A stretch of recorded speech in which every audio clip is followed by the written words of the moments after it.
भंडार होंगे। ऐसा भारत जिसकी युवा शक्ति एवं नारी शक्ति समाज तथा राष्ट्र को दिशा दिखाने के लिए आगे खड़ी होगी, जिसके युवा समाज व राष्ट्र से दो कदम आगे चलते होंगे। मान्यवर, अब प्रश्न यह है कि ऐसा भारत किस प्रकार संभव होगा। इसके लिए हमारे माननीय प्रधानमंत्री श्री नरेंद्र मोदी जी द्वारा दिए गए हमें शब्दों का अनुसरण करना होगा।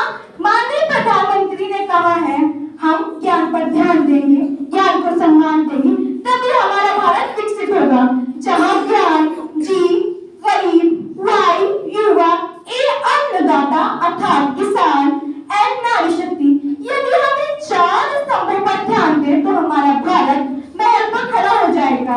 हमारा भारत विकसित भारत के महल पर खड़ा हो जाएगा। मैं युवाओं के लिए कहूंगी, कथानक व्याकरण समझे तो सुरभित छंद हो जाए, हमारे देश में फिर से सुखद मकरंद हो जाए, और मेरे ईश्वर, मेरे दादा, जो भारत मांगता तुझसे, हमारी ये युवा पीढ़ी विवेकानंद हो जाए, विवेकानंद हो जाए। मेरा भारत विकसित भारत के लिए हमें निम्न पैमाने पर खड़ा उतरना होगा। GNI gross national income, GDP gross domestic product, PCI per capita income and HDI human development index.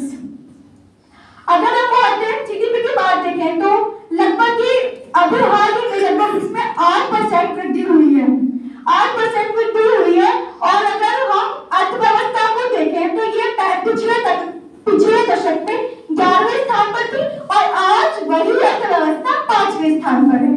महोदय, रही बात औद्योगिकरण की तो यह गत वर्ष 25.92% थी और कुटीर उद्योग की भागीदारी इसमें 20% थी।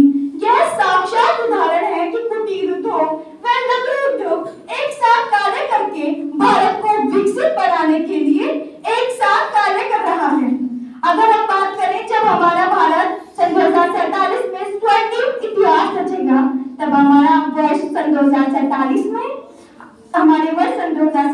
में 50वीं विद्युत उत्पादन, जिससे अंतरराष्ट्रीय जीवाश्मीय ईंधनों के स्रोत किए जाएंगे, जब हमें बहुत गर्व महसूस होगा।